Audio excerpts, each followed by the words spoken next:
Now let's come to another section. देखो first section में मैंने प्लेन मोमेंटम कंजर्वेशन डिस्कस किया, इस पर बेस्ड बेसिक प्रॉब्लम्स ली, राइट। अब हम बात करते हैं इम्पल्स। देखो इम्पल्स की सिंपल जो टेक्स्ट बुक में डेफिनेशन है, जैसे ऐसा लिखता हूँ मैं बिना वेक्टर के, F equals to delta P upon delta T, F delta T delta P। तो F delta T is called impulse, change in momentum. और सिंप्लीफाई करते हैं या कहो more mathematical, F dt dp integrate कर दो, तो here you will get the same, almost एक ही बात है। Force into time, change in momentum is simply impulse. अब एक्चुअल में प्रैक्टिकल ग्राउंड पे इम्पल्स का मीनिंग समझते हैं, तो उसके पहले हम एक भी बात जानते हैं कि इम्पल्सिव का मतलब क्या है। जैसे एक सिंपल सा एग्जांपल देता हूँ। एक टर्म होती है फिजिक्स में quasi static, not exactly impulse का अपोजिट है, लेकिन पहले क्वाजी स्टैटिक समझ लो तो इम्पल्सिव समझ में आ जाएगा। क्वाजी स्टैटिक जो प्रोसेस होती है वो प्रोसेस हम ऐसा कह सकते हैं, बिल्कुल सिंपल एग्जांपल है। एक m मास का ऑब्जेक्ट है, इसको ऊपर उठाना है, इस पर ग्रेविटी नीचे लग रही है, इसको h हाइट तक ऊपर उठाना है। अब जो तुम ऊपर फोर्स लगा रहे हो वो हम बोलते हैं कि mg के बराबर होनी चाहिए। प्रैक्टिकली तो mg के बराबर होगी तो ये उठेगा ही, कांस्टेंट रहेगा। तो हम मानते हैं मान लो फोर्स mg से ग्रेटर है, तो हम इसको यहाँ a से b तक ले गए। तो a से b तक जो वर्क डन बाई f वो है fh, और work done by gravity mg नीचे है h ऊपर है, माइनस mgh। नेट वर्क हो गया fh माइनस mgh, और this net work is not equal to 0, क्योंकि f ज्यादा है, fh माइनस mgh कुछ पॉजिटिव वैल्यू आएगी। अब यहाँ पर इसका मतलब ये हुआ कि यहाँ पहुँचने के बाद देयर इज नेट वर्क, और वर्क नेट जो होता है that is change in kinetic energy, मतलब से काइनेटिक एनर्जी भी और होगी। अब इस जो कंफ्यूजन है उससे बचने के लिए हम क्या करते हैं, हम ये कहेंगे कि F ग्रेटर देन mg नहीं है, F है mg प्लस, mg से थोड़ी सी ज्यादा, और उस कंडीशन में a से b तक हम उसको बहुत स्लोली लेके जाए, विदाउट, ऐसा स्टेटमेंट लेकर आता ना उसमें, without change in kinetic energy. ऐसा कह सकते हो कि मैकेनिक्स में without change in kinetic energy जो प्रोसेस है दैट इज क्वाजी स्टैटिक, ये प्रोसेस क्वाजी स्टैटिक। अब दूसरे एंड पर अगर मैं ये कहूँ कि मैं इसको अचानक उठा के यूं फेंक, अचानक शब्द आया, या मैं यूं कहूँ कि मैं इसको उठा के एक किक मार, इस कोई भी ऑब्जेक्ट उसको किक मार, तो अब इन दोनों प्रोसेस में क्लियर डिफरेंस। मैंने क्या किया, यहाँ पर एक certain force, constant force slowly एक लार्ज अमाउंट ऑफ ड्यूरेशन तक लगाई। ठीक इसका उल्टा किक मारने में अचानक लार्ज फोर्स लगाई, अचानक लगाई, उसका ड्यूरेशन छोटा था, large force short duration, impulsive. जैसे नेचर में होता है ना कोई इम्पल्सिव इंस्टेंट रिएक्ट करता है, वैसा। तो इम्पल्सिव फोर्सेस, पहले तो बात करता हूँ नॉन इम्पल्सिव फोर्सेस। पहला है ग्रेविटी और दूसरा स्प्रिंग फोर्स। ये नेवर इम्पल्सिव, ये कभी इम्पल्सिव नहीं हो सकती। दूसरा इम्पल्सिव, एक्चुअली ये बता दूं कि कोई क्लियर बाउंड्री नहीं है नॉन इम्पल्सिव और इम्पल्सिव की। हाँ, ये पक्का है कि ये इम्पल्सिव इन जनरल नहीं होती। बहुत रेयर केसेस में कभी वो इंटरप्लेनेटरी मोशन में कभी तुम सोच सकते हो अचानक कोई मास आ जाए तो ग्रेविटी लगी। Well, impulsive forces, normal reaction, tension, friction, जो तुम पढ़ते हो इन फोर्सेस के बारे, ये क्या है? Case dependent. जैसे मैं पहले एग्जांपल लेता हूं, नॉर्मल रिएक्शन। अगर ऑब्जेक्ट सरफेस पे रखा है, सिंपल रखा है, तो नॉर्मल रिएक्शन mg को बैलेंस कर रही है, कैसे भी रखा है। अब अगर एक वॉल है, उस पर एक बॉल फेंक के मारो, जाती है टकरा के वापस आती है। अब बॉल दीवार पे एक्शन लगाती है, दीवार बॉल पे रिएक्शन लगाती है। इस केस में जो नॉर्मल रिएक्शन है इंस्टेंट वर्क करता है, वो इम्पल्सिव हो जाता है। अब ऐसे ही तुम बॉल को फेंक के फर्श पे मारो, तो जब दो सरफेसेस के बीच में normal reaction, interactive force, short duration का अचानक और लार्ज होता है वो, तो यहां पर नॉर्मल रिएक्शन इम्पल्सिव हो जाता है। टेंशन कैसे होगा? यूजुअली तो तुम पुली के केस में पढ़ते हो, ये टेंशन इसको जस्ट छोड़ दिया। दूसरा एक केस लेते हैं, एक ऑब्जेक्ट है, यहाँ रस्सी रखी हुई है ढीली, ये दूसरा एक ब्लॉक रखा हुआ है, ये बीच में रस्सी भी ढीली है, टाइट है। इसको किक मारी, ये अचानक आगे बढ़ा, रस्सी जब अपनी पूरी लेंथ पे आ गई तो it had some velocity v naught, तो इसने अचानक रस्सी को खींचा। अचानक खींचने से एकदम से चले, इस मोमेंट पर टेंशन इम्पल्सिव हो गया। यूजुअली तुम नॉन इम्पल्सिव लेते हो, यहाँ केस अलग है, इम्पल्सिव। फ्रिक्शन नॉर्मल तो हम लेते हैं, ठीक है, एक ऑब्जेक्ट सरफेस पे रखा, फ्रिक्शन म्यू एन हम ले लेते हैं। लेकिन जैसे तुम भागते हो, ठीक है, सिंपल, तुम चल रहे हो, फ्रिक्शन से चल रहे हो, अब तुम भाग रहे हो, एक जो तुम्हारा कदम है वो ग्राउंड के कांटेक्ट में बहुत छोटे ड्यूरेशन के लिए है और तुम्हारे पूरे वेट को आगे धक्का दे रहा है, लार्ज फोर्स, शॉर्ट ड्यूरेशन, तो फ्रिक्शन वहां पर इम्पल्सिव हो गया। तो क्लियर बाउंड्री नहीं है। ये ग्रेविटी और स्प्रिंग फोर्स नॉर्मली इम्पल्सिव नहीं होते, लेकिन बाकी जो मैंने बताए जो हमको डील करना है, ये केस डिपेंडेंट है और इम्पल्सिव हो सकते हैं। अब हम सीधा प्रॉब्लम पर आते हैं, वहां से हम चीजों को समझते हैं। देखो, एक एग्जांपल मैं ले रहा हूं ऐसे, ये एक m मास का ऑब्जेक्ट है, ये इनके बीच में रस्सी है ढीली, वैसा वही चीज लिया मैंने, ठीक है। यहाँ इसका मास है 3m, इसको अभी ये रखा हुआ है ऐसे, ठीक है। अब इसको किक मारी, ये कहते हैं इसको ऐसे हिट किया, जैसे कैरम बोर्ड का स्ट्राइकर हिट करते हो ना, इसको हिट किया तो उसके बाद ये आगे मूव करेगा, फिर ये रस्सी टाइट जब होगी तो क्वेश्चन मान लो ये आता है कि जैसे रस्सी टाइट होगी ये भी चलेगा। तो उस मोमेंट पे जैसे ही रस्सी टाइट हुई उसके जस्ट बाद, ध्यान देना, अब मैं एक वर्ड यूज करूंगा, just before just after. Collision में भी आगे भी जस्ट बिफोर जस्ट आफ्टर, उसके आगे पीछे की हमारी कोई गारंटी नहीं, जस्ट बिफोर जस्ट आफ्टर की हम बात करते हैं। तो ये ऑब्जेक्ट ए है, ये बी है, रस्सी को मैं सी बोल देता हूँ।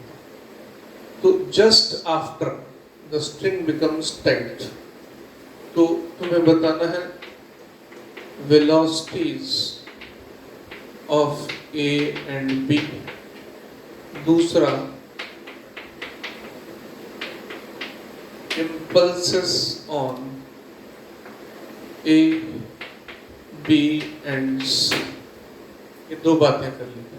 देखो, अब ये सिस्टम आइसोलेटेड है, बाहर से कोई लेने देने नहीं, फ्रिक्शन नहीं है, ठीक है, तो एक्सटर्नल फोर्स नहीं है, तो सिस्टम का मोमेंटम कंजर्व रहेगा।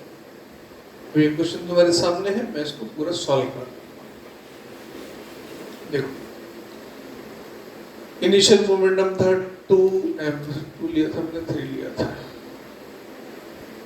3m v not initial momentum. Final क्या होगा, जब अब मैं यहाँ दोबारा डायग्राम बना रहा हूँ, ये m और ये रस्सी टाइट हो गई, 3m है ना। अब जैसे ही टाइट हुई, ये A ये B, अब समझो यहाँ पे क्या होगा, रस्सी अचानक टाइट होगी और टेंशन फोर्स इस तरह से लगता है,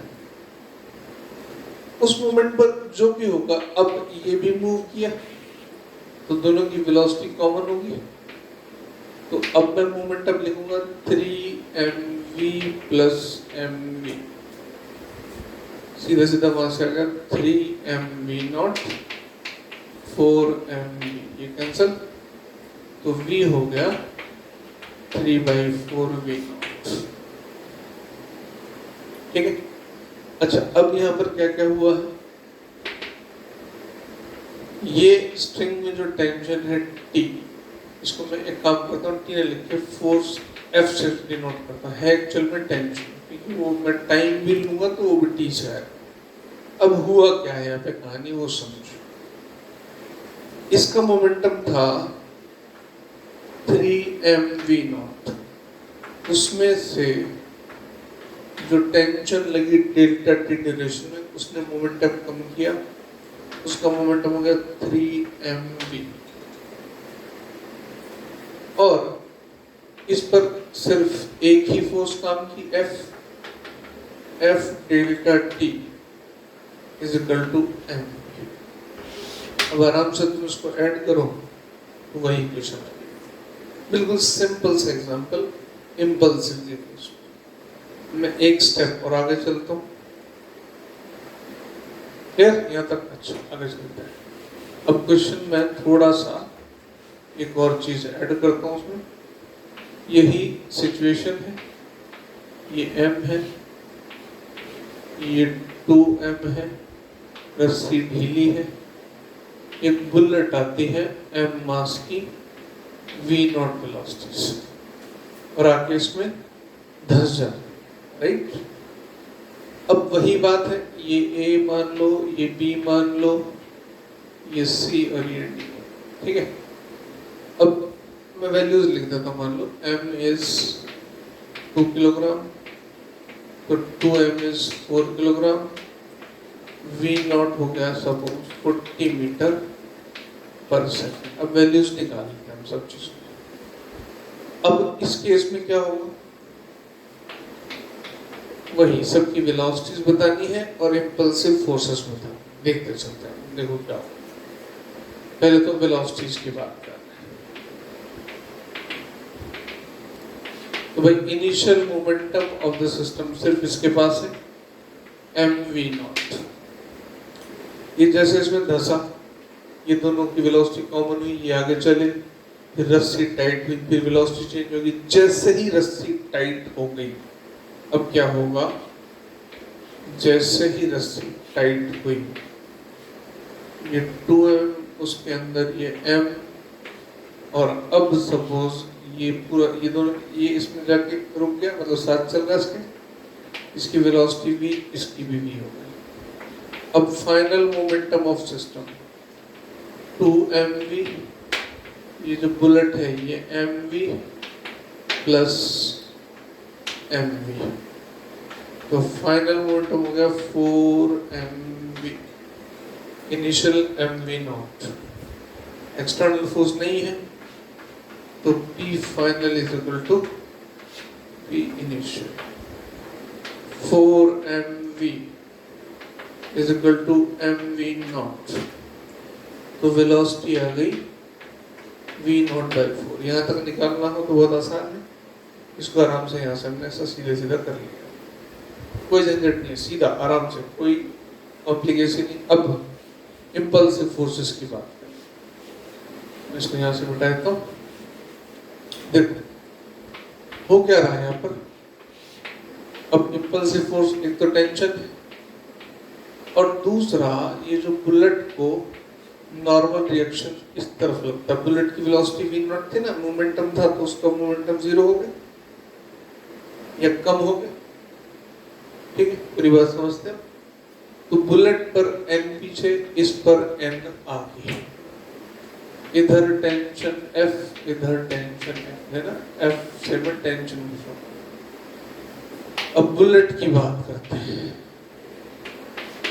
बुलेट का मोमेंटम था mv0, इस पे इम्पल्स वर्क किया नॉर्मल रिएक्शन का n delta t,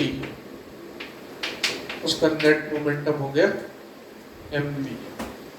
final velocity जो आई थी v0 by 4, वो हम वहां से निकाल सकते हैं आराम से, ये इम्पल्स है पूरा, निकाल सकते हैं mv0 minus mv n delta t। v कितना था, v0 by 4, 2 1 3 4, हाँ v0 by 4, तो यहाँ से आ गया mv0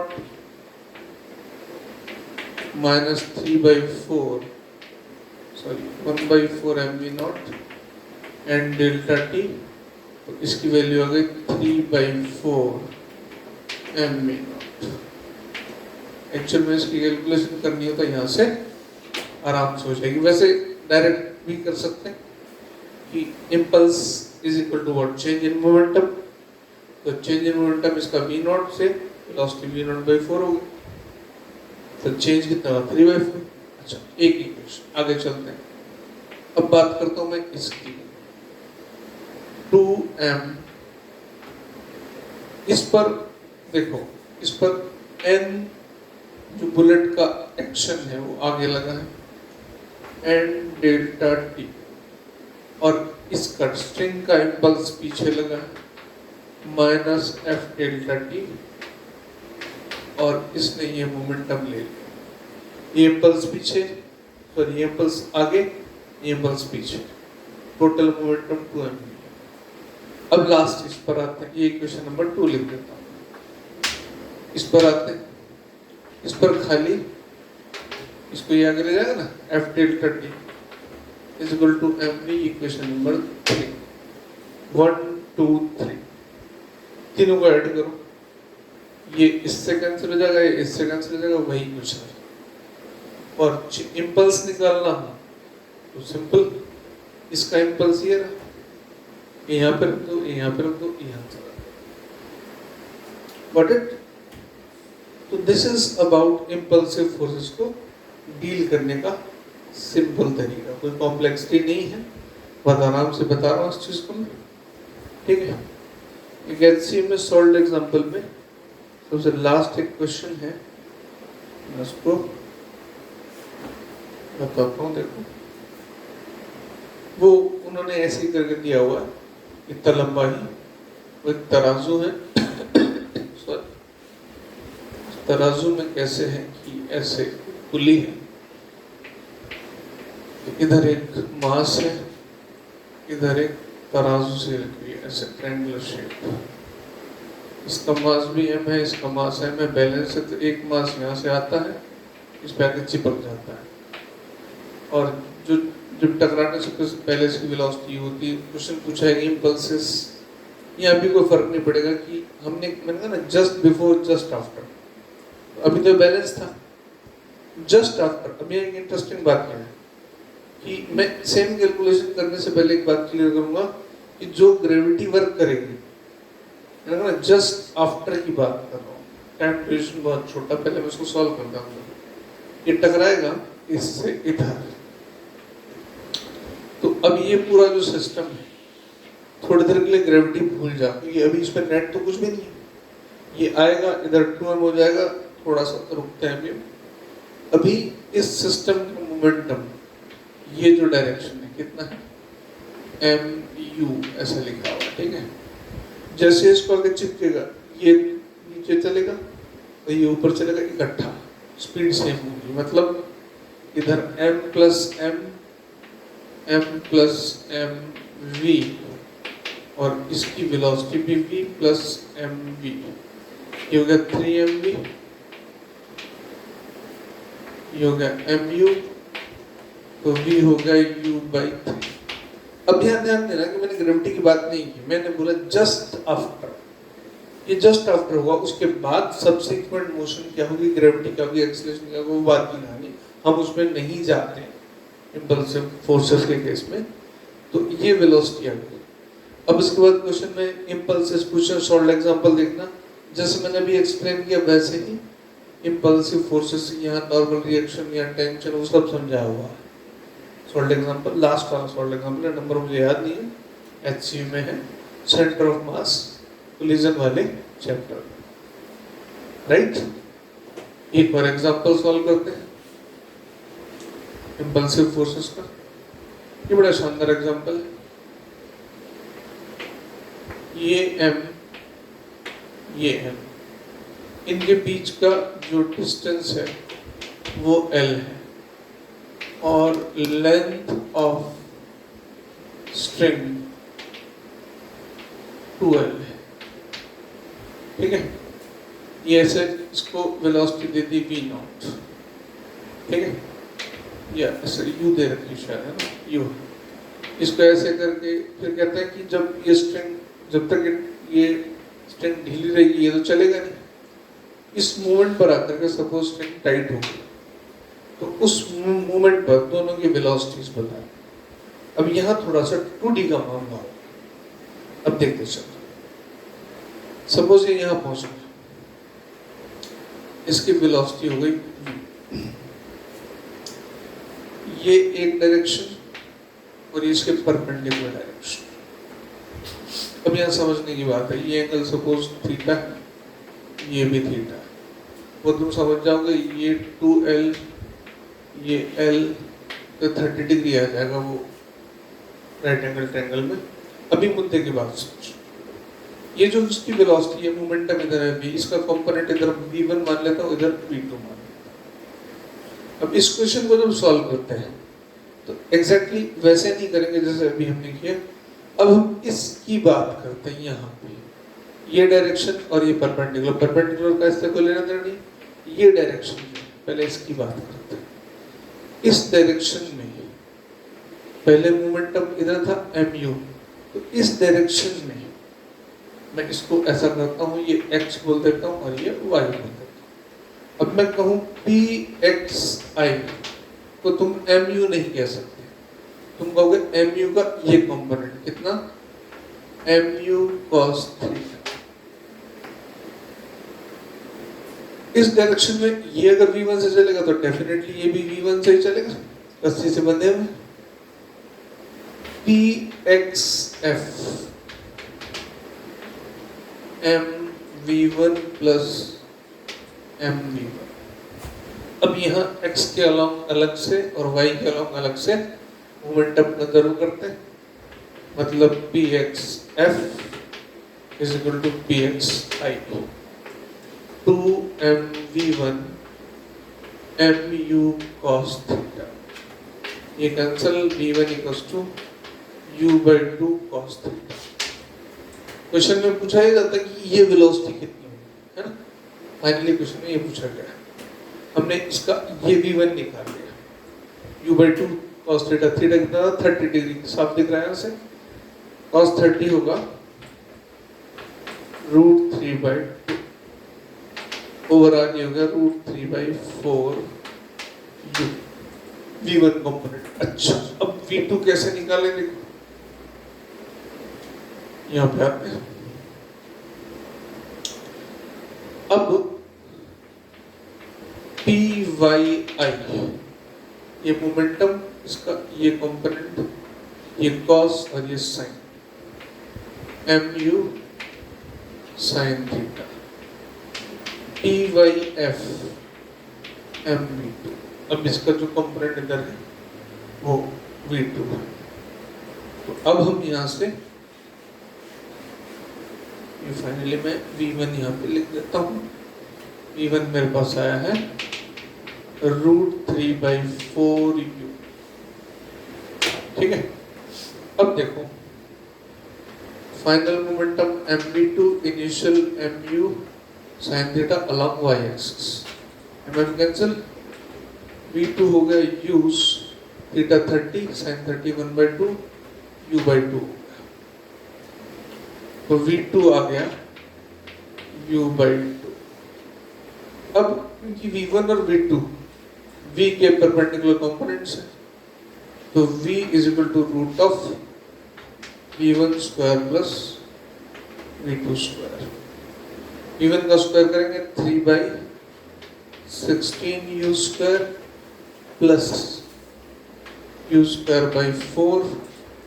इसको सॉल्व करते हैं, u बाहर आ गया, 16 एलसीएम 3 + 4, ये आ गया 7√7/4u। ये फाइनल आंसर होता है इस क्वेश्चन। तुम देख सकते हो कई बुक्स में ये क्वेश्चन स्टैंडर्ड क्वेश्चन की तरह दिया हुआ है।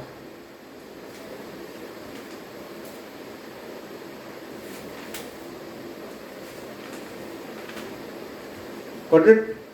ये इंपल्स मोमेंटम वाले क्वेश्चन। ठीक है, अभी मैं कोलिजन पे नहीं आया। नॉर्मली एक मिसकंसेप्शन होता है कि जैसे मोमेंटम करेंगे कोलिजन आ जाएगा। नहीं, कोलिजन पे एकदम से नहीं आता। पहले मोमेंटम कंजर्वेशन, फिर इंपल्स, फिर आते हैं कोलिजन पर। कोलिजन समझने के पहले मैं एक फैंटास्टिक सा एग्जांपल लूंगा जिससे कोलिजन समझाना आसान है।